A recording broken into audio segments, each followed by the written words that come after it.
उत्तर प्रदेश में जिस तरह से धर्मांतरण का मामला सामने आया था, उसमें झांगुर को गिरफ्तार किया गया था, उसमें 2 अभियुक्तों को अब एटीएस ने गिरफ्तार किया है। आपको बताते चले, वहीं इसमें आगरा की पुलिस की एक अहम भूमिका देखने को मिली थी। इसमें जो है कई राज्यों में धर्मांतरण करने वाले एक रैकेट का पर्दाफाश किया है। आपको बताते चले, आईएसआई के सिग्नेचर के तहत पूरा धर्मांतरण का खेल कराते थे। इसमें कई राज्य शामिल है, कोलकाता है, आगरा है, जयपुर है, बात करें तो राजस्थान है। कई ऐसे विभिन्न जिलों हैं जहां से 10 लोगों को तकरीबन गिरफ्तार किया गया है, जो कहीं ना कहीं लव जिहाद का पूरा रैकेट चलाते थे। हालांकि इनकी फंडिंग की भी जांच करी जा रही है, जिसको लेकर उत्तर प्रदेश के डीजीपी ने बताया है। वहीं इसमें करोड़ों रुपए का टर्नओवर की भी बात सूत्रों द्वारा सामने आ रही है, जिसकी पूरी तरह से जांच करी जा रही है। जिस तरह से उत्तर प्रदेश पुलिस धर्मांतरण को लेकर लगातार सामने रैकेट खोलते हुए नजर आ रही है, वहीं बात करें तो उत्तर प्रदेश के मुख्यमंत्री योगी आदित्यनाथ ने भी कहा था कि किसी तरह से जातिवाद का हम समर्थन नहीं करते हैं।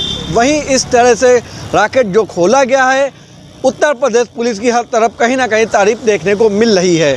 राजधानी लखनऊ से निखिल सोगी, इंडिया 24/7 लाइव टीवी। सर, आपको नाम बता देता हूं क्योंकि उनका हम लोग आज पुलिस कस्टडी रिमांड ले रहे हैं। It's public knowledge, public document, but subsequent आगे जब जानकारी प्राप्त होगी तो बाकी डिटेल बताऊंगा। इसमें गोवा से आयशा उर्फ एस बी कृष्णा, कोलकाता से अली हसन उर्फ शेखर राय, कलकत्ता से ओसामा, आगरा से रहमान कुरैशी, मुजफ्फरनगर से अबू तालिब, देहरादून से अबुर रहमान, जयपुर राजस्थान से मोहम्मद अली, जयपुर से जुनैद कुरैशी, दिल्ली से मुस्तफ़ा उर्फ मनोज, जयपुर से ही मोहम्मद अली। ये 10 लोग गिरफ्तार हुए। अगेन वो सब चीज़ें अब क्योंकि अभी आए हैं पकड़ करके, वो इन्वेस्टिगेशन के बाद मालूम पड़ेंगी। बट इसमें से कुछ लोग डेफिनेटली एक हायर लेवल पर कोऑर्डिनेट कर रहे थे, बट इनके आगे भी कोई था कि नहीं था।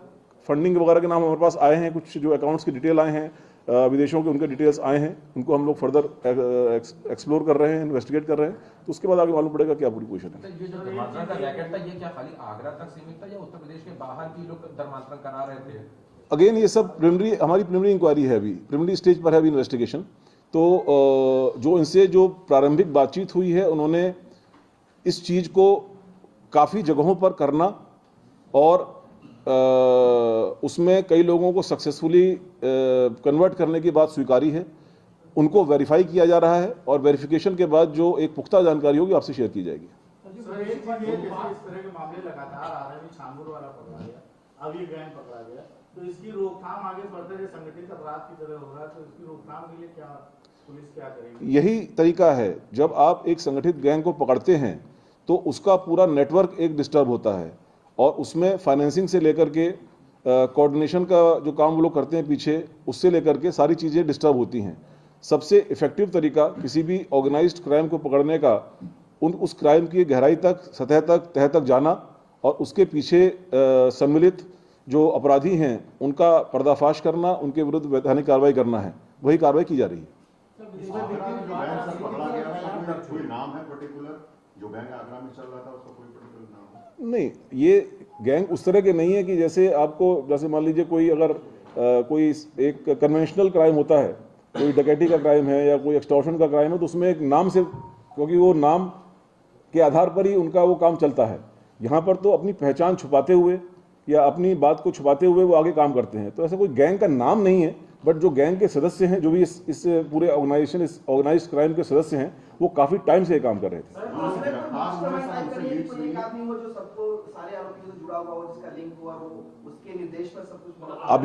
अभी प्रारंभिक स्टेज है इन्वेस्टिगेशन की।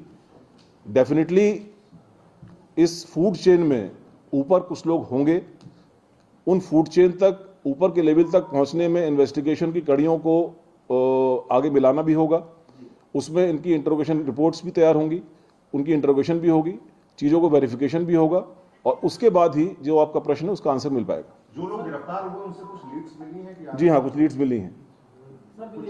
नहीं, वो अभी मैं शेयर नहीं कर सकता। वो अभी अंडर लाइव इन्वेस्टिगेशन है। जो अभी ऐसी लीड्स जिनमें हमको मिली हैं उनको भी मैं शेयर नहीं करना चाहूँगा। शानपुर बाबा के मामले में 2 और गिरफ्तारियां आज हुई हैं, जिसके बारे में प्रेस रिलीज जारी किया जाएगा। सर, जो विदेशी फंडिंग हो रही है, ये नेपाल का, सऊदी अरब का, पाकिस्तान का, तो किस कंट्री के बारे में पता चल पाया अभी तक, और क्या पूरे देश में इस तरह नेटवर्क चल रहा है? नहीं, मैं अभी देखिए, मैं आपको साक्ष्य के आधार पर बात बताऊंगा। जो हमारे पास साक्ष्य है उसमें इन 4 जगहों पर बैठे हुए कुछ व्यक्तियों द्वारा इसकी फंडिंग की जा रही है, जिसके हमको साक्ष्य मिले हैं। उसका जो प्रयोग है, वो प्रयोग देश में किस किस जगह पर हो रहा है, वो फर्दर इन्वेस्टिगेशन का विषय है। तो जैसे जैसे इन्वेस्टिगेशन आगे बढ़ेगी, मनी ट्रेल आगे बढ़ेगी, उसमें जो है वो इन्वेस्टिगेशन में बिंदु सामने आएंगे।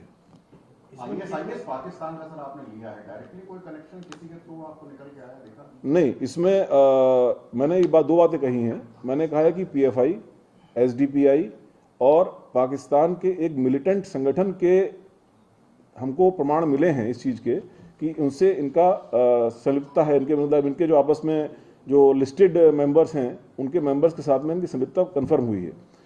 आईएसआईएस के बारे में मैंने कहा कि उनका ये सिग्नेचर स्टाइल है कि जिहादी तैयार करके, इसमें से एक जो कन्वर्ट है, जो 2 लड़कियां गायब हुई थी जिनको रिकवर किया गया है, उनमें से एक का उसके अपने चेंज्ड फेसबुक पर AK-47 के साथ फोटो है।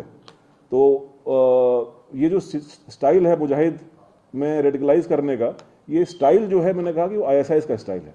क्या ये जो लड़के रेडिकलाइज कर रहे थे, क्या इनको फिर लड़ाका बना रहे थे, मतलब एक? अभी it is too early to say. अभी तो जो एविडेंस हमारे सामने ये है कि भाई एक साइबर ट्रेल में, उस साइबर ट्रेल में one of the victims, she is holding AK-47 weapon and photograph उसकी मौजूद है, जो कि इन्वेस्टिगेशन का पार्ट है। बाकी आगे क्या स्टेज पर पहुंचे थे, नहीं पहुंचे थे, कैसे कर रहे थे,